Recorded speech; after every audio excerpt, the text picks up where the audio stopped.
Bon, premièrement, moi, allô, c'est Marc Messier-Pied. Je suis le coordinateur du projet Engage à Montréal. J'utilise les pronoms masculins. Le français, c'est pas ma langue maternelle, mais j'apprécie l'opportunité de pratiquer tout ça.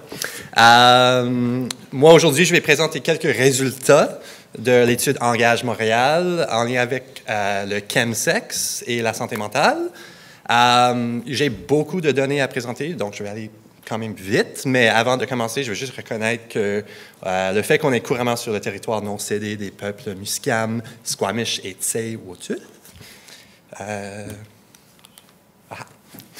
Donc, la présentation aujourd'hui a comme objectif de fournir un profil vraiment descriptif des participants d'Engage Montréal ayant eu du chemsex, incluant une considération de leur état de santé mentale et l'utilisation des services de prévention et de soins. J'ai dit c'est vraiment descriptif, c'est notre premier regard à notre échantillon complète. Donc, vous recevez un peu les résultats en primeur de Engage avant, c'est la première fois, donc c'est le fun. Donc, avant tout, c'est quoi le chemsex exactement? Il y a beaucoup de différentes définitions.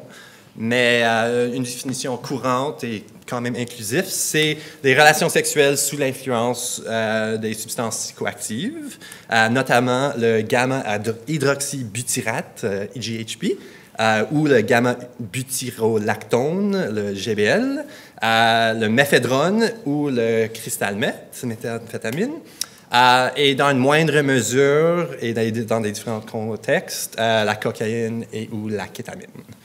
Bref, c'est vraiment la prise de drogue dans un contexte sexuel qui facilite l'intensification ou la prolongation des relations sexuelles. Les termes utilisés en lien avec le chemsex varient vraiment selon le contexte et varient selon la région. Par exemple, c'est plutôt party and play ou P&P en Amérique du Nord, mais aussi c'est connu comme des chill-out parties en Grande-Bretagne. Peu importe la définition qu'on utilise, les sessions du chemsex incluent souvent les relations sexuelles avec multiples partenaires pendant une période très prolongée. Il faut vraiment noter, et je ne suis pas peut-être la meilleure personne pour expliquer tout ça, mais il faut noter que le chemsex se situe vraiment dans un contexte historique et peut être considéré comme un phénomène sociologique en lien avec la marginalisation sociale des hommes ayant des relations sexuelles avec des hommes. Ce n'est pas quelque chose de nouveau, le chemsex, mais l'ampleur du problème, ça devient de plus en plus préoccupante. Le cocktail de substances utilisées dans le chemsex sont souvent une fonction des disponibilités des substances et donc peuvent varier selon le marché de drogue local. Et un bon exemple de ça, c'est en Grande-Bretagne, où il y a beaucoup de littérature sur le chemsex, ça sort de là. La méphédrone, c'est une substance clé, vraiment, dans la définition du chemsex. Par contre, dans le contexte nord-américain, et ça, c'est reflété dans nos données aussi, la prise de méphédrone est beaucoup moins populaire, on le voit beaucoup moins. Je n'ai pas vraiment la réponse pourquoi, je ne sais pas pourquoi, donc je serais intéressé à savoir pourquoi. Mais la méphédrone est souvent remplacée par des gars qui engagent dans le chemsex par l'ecstasy ou le MDMA, parce que leurs effets sont un peu similaires, on peut dire. Donc, le chemsex est un sujet très important puisqu'il y a plusieurs méfaits qui sont directement ou indirectement liés à la prise de substances psychoactives. Voici juste une petite liste que j'ai mis. Mais une approche holistique envers le chemsex doit aussi garder en tête les bénéfices que les gars en ressortent du chemsex. Donc, par exemple, il y a des méfaits directement liés à la prise de la consommation de substances ou à les effets dans la dérégularisation de leur vie sociale et la non-adhérence à la PrEP, la non-adhérence au traitement VIH. Il y a aussi des troubles de consentement, il y a des troubles d'isolement social et de stigmatisation intériorisée, puisque les gens sont un peu comme ont honte de dire qu'ils font du chemsex, surtout dans les contextes qu'on voit. Mais drôlement, un bénéfice que beaucoup de gars disent, c'est que le chemsex lui fournit un sentiment d'appartenance à une communauté. Donc, ça isole socialement, mais ça donne une communauté en même temps. Donc, c'est quelque chose de très compliqué quand même. Donc, juste avant de nous lancer dans les tableaux de données, je vais juste donner un peu de background, un peu sur l'étude Engage. Donc, Engage, c'est une étude transversale qui s'intéresse surtout sur la prévention des infections transmissibles par le sang, ainsi que tous les facteurs associés. Et on a dit facteurs associés très largement dans la population des hommes ayant des relations sexuelles avec des hommes dans les régions métropolitaines de Toronto, Vancouver et Montréal. Aujourd'hui, je vais juste présenter des données de Montréal. En tout, on a recruté 1179 participants en utilisant la méthode d'échantillonnage en fonction des répondants, ou le Respondent Driven Sampling en anglais. Et souvent, je vais juste dire comme le pondéré pour RDS, ça veut dire pondéré pour cet effet de recrutement. Et on a obtenu notre échantillon à partir de 27 participants initiaux. Donc, ça, c'est quelque chose de quand même impressionnant quand j'ai vu qu'on a obtenu ce grand montant de gars en dedans de 16 mois, de février 2017 jusqu'en juin 2018. Une visite typique d'Engage, c'est vraiment un questionnaire auto-administré à un ordinateur suivi par un bilan ITSS et une compensation de 50 $ pour incentiver les gars de participer. Et j'ai mis une petite figure. Est-ce que ça fonctionne, mon petit laser? Oh, shoot. OK. Oups. Pas de laser aujourd'hui. J'ai mis juste une image d'un de nos grappes de recrutement. Donc, la petite étoile, là, ça, c'est notre participant initial qui a recruté plein de différentes personnes dans son réseau social. Les personnes en bleu sont des personnes auto-rapportées VIH négatifs. Les rouges sont des positifs au VIH et les personnes en jaune sont ceux qui ne savaient pas exactement leur statut en rentrant à Engage. La seule chose à noter, c'est vraiment que le recrutement se fait en grappe.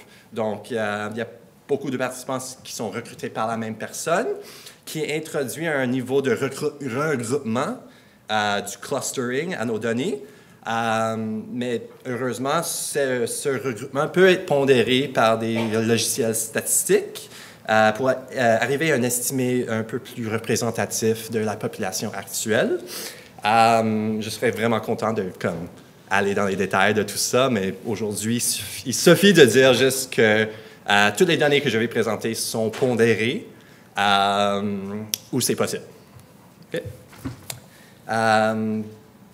Juste bref, sur le questionnaire d'Engage, il y avait différentes sections du questionnaire, une section sociodémographique, une section sur l'accès aux services et en lien avec la santé sexuelle, une section sur les sentiments d'appartenance aux communautés LGBTQ et la discrimination, une section sur les comportements sexuels, dont on a sorti beaucoup de données pour aujourd'hui, et une dernière partie sur la prise de drogue, le recours aux services de réduction des méfaits et les échelles psychométriques validées.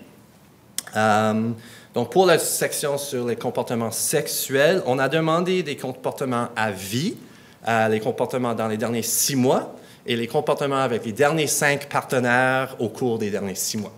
Donc, ça devient... et c'est important, cette petite note, parce que ça va un peu influencer comment on interprète les données que je vais présenter. Donc, lançons dans ça. Voici le tableau des résultats de l'échelle ASSIST. Donc, c'est une échelle qui donne les différentes classes de substances qui sont non prescrites par un médecin que l'ensemble des participants Engage ont rapporté d'avoir utilisé au cours des derniers 6 mois, au moins une fois. On voit un taux élevé de tabagisme, on voit un taux élevé de consommation d'alcool et de cannabis, mais aussi des chiffres quand même élevés pour des substances plus comme dures, comme la cocaïne, les amphétamines et les sédatifs. prochainement. Ce tableau présente la consommation des substances, mais vraiment dans le contexte sexuel. Donc, on a défini le contexte sexuel comme 2 heures avant ou pendant une rencontre sexuelle, avec au moins une de les derniers 5 partenaires durant les derniers 6 mois. Donc, les 79 participants d'Engage Montréal ont rapporté en total 4360 rencontres sexuelles en fin détail. On a beaucoup de données sur les détails de qu'est-ce qu'ils ont fait dans chacun des rencontres sexuelles. Et les proportions dans ce tableau sont la proportion de toutes les rencontres sexuelles qu'on a vues. Comme on a vu aussi, on voit que l'alcool, le cannabis, les poppers sont les plus fréquemment utilisés, mais aussi que la cocaïne, la crystal meth, la GHB sont utilisés dans environ de 6% des relations. Mais il faut juste noter que les pourcentages ici ne sont pas pondérés pour le RDS parce que ça devient très compliqué. Ça, c'est l'étape prochaine. Donc, revenons à notre définition de chemsex. On voulait trouver une définition opérationnelle de chemsex. Donc, on a utilisé celle qui a été utilisée dans d'autres études en lien avec le chemsex, qui définit le chemsex comme la crystal meth, l'utilisation de crystal meth, GHB, ecstasy, MDMA, cocaïne ou kétamine, jusqu'à 2 heures ou pendant une rencontre sexuelle, avec au moins une de leurs derniers 5 partenaires au cours des 6 derniers mois. On a utilisé cette définition un peu élargie de chemsex, qui inclut l'ecstasy, MDMA, cocaïne et kétamine. Ça, c'est un peu une différence de la définition traditionnelle de Grande-Bretagne de chemsex, parce que notre définition n'inclut pas le GBL ni la méphédrone. Mais en regardant nos données, on n'a presque pas vu de méphédrone et on n'a pas vu de GBL. Donc, on s'est dit, on est dans un différent contexte, donc on va juste définir ça comme ça. Et il faut aussi noter que cette définition opérationnelle ne considère pas l'utilisation d'alcool, le cannabis, les médications pour des difficultés érectiles ou des poppers comme suffisants pour être considérés du chemsex. Ils peuvent utiliser ces substances avec les autres substances listées ici, mais il faut avoir eu du sexe sur au moins une de ces 5. Donc, pour voir combien de gars ont consommé ces 5 substances-là, on voit que c'est 452 gars du total de 1180 ou 1179, désolé. Donc, pondéré, ça revient à environ 31%, qui est quand même élevé, selon moi. Mais selon les gars qui ont pris ces drogues-là, que 283 l'ont pris dans un contexte sexuel. Donc, on a défini ces 283 gars comme ceux qui ont eu du chemsex dans les derniers 6 mois. Et juste pour toucher sur l'intensité du chemsex, 150 de ces gars-là ont eu du chemsex avec plus qu'une partenaire plus qu'un de leurs derniers 5 partenaires au cours des 6 derniers mois. Donc, on peut dire que ces 550 gars sont probablement des gars qui font du chemsex quand même régulièrement. OK. Donc, on se lance maintenant dans les données c'est qui ces gars-là qui font du chemsex. On voit que l'âge, c'est pas vraiment différent entre les deux groupes. Le niveau de revenus, on voit pas vraiment une grosse différence là. 1 minute? Oh, wow, OK. Et puis, mais ce qui a sorti comme significatif, c'est les gars qui ont eu du chemsex ont eu plus de partenaires, ils ont eu plus de sexe transactionnel, plus de sexe en groupe, et un statut positif au VIH un peu plus élevé aussi. Sur les points de santé mentale, on voit des similarités entre les deux groupes. Par contre, ceux qui ont eu du chemsex ont rapporté des scores sur l'échelle A6 beaucoup plus élevés que ceux qui n'ont pas eu du chemsex. On a vu aussi que les gars qui ont eu du chemsex sont plus déprimés. 41% ont eu des symptômes, genre de dépression dans la dernière semaine, et 24% ont eu un diagnostic de troubles dépresseurs majeurs au cours de leur vie. Mais dans la colonne de bonnes nouvelles, il y a beaucoup de façons de rejoindre ces gars. On voit ici que les gars qui ont engagé dans le chemsex, ils ont quasiment plus d'accès aux services de santé mentale ou des différentes des personnes qui donnent ce genre de services. Donc, il y a des portes ouvertes. Et heureusement, à Montréal, il y a beaucoup de groupes communautaires qui offrent des services en lien avec le chemsex à la population montréalaise. Voici quelques exemples. Je ne vais pas aller trop dans l'intervention parce que ça, c'est le sujet que Maxime va aborder suivant. Quelques limitations brèves. L'échantillon de langage, c'était vraiment des gars urbains de Montréal. Donc, peut-être ça se peut que les données ne sont pas régénéralisables à d'autres villes québécoises ou d'autres villes canadiennes. Les données limitées manquantes, on capte que les derniers 5 partenaires au cours des 6 derniers mois. Si le gars a eu du chemsex avec le 6e partenaire, on ne le capte pas vraiment ici. Malheureusement, on ne peut pas rapporter sur la pratique du slamming, de l'injection de crystal meth ou d'autres substances, parce qu'on n'a pas demandé ces questions au niveau sexuel.